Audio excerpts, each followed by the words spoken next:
In this match, our target going to be the Devastation Evoker.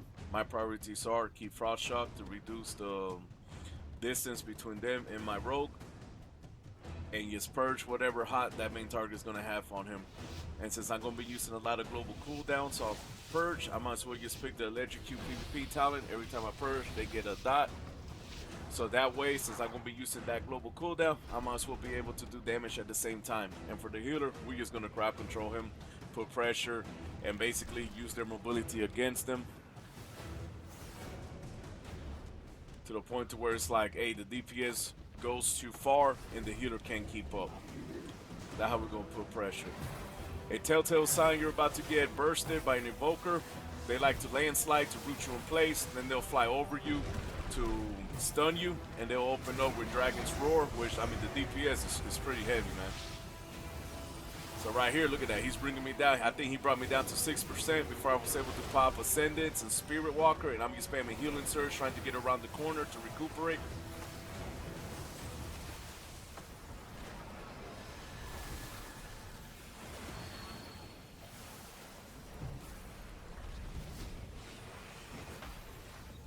Here, the healer, he's going to cast Sleepwalk. Whenever they cast Sleepwalk, you're basically going to walk towards the caster, which this helps me out because it puts me back into the range of my rogue, which he's about to get bursted.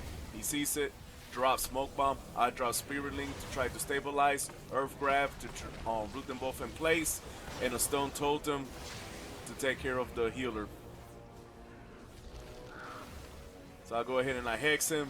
I should have done Frost Shock on the DPS to slow him down, or at least on the healer to build up that distance between both. So here, I'm getting bursted again. So I'm like, hey, I gotta break that line of sight, you know? So I'm making my way to the pillar, dropping the Earth Wall Totem in front of me, so that way I could stay more in the radius.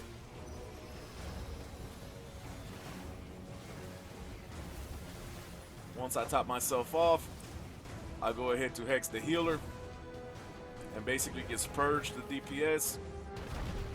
And another Frost Shock there on the healer would have been good. And now the reason why I point these out, I mean, because I feel like those would have been game changers, made the game a little bit more smoother in our favor. And this part I like, because one Evoker uses Rescue where he grabs his friend and flies with him to another location, and then the other Evoker does the same thing, which they're using their mobility pretty good. Props to them. And here's a mistake that I made.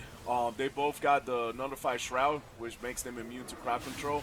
But I'm here trying to cast Hex, which, I mean, it doesn't do anything. I get stunned. I wasted 15-second cooldown. And it's one of those situations that's, I mean, we could have lost the game there.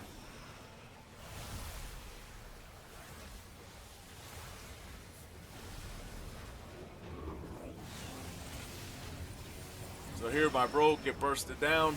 He got quick on his feet and used the Cloak of Shadow to save his butt.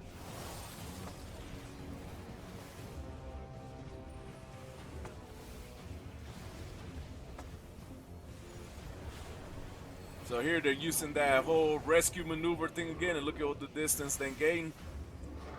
And I'm trying here to stay at my max range for my heals, so that way I don't get interrupted since mana's really low, and since we're both at half health.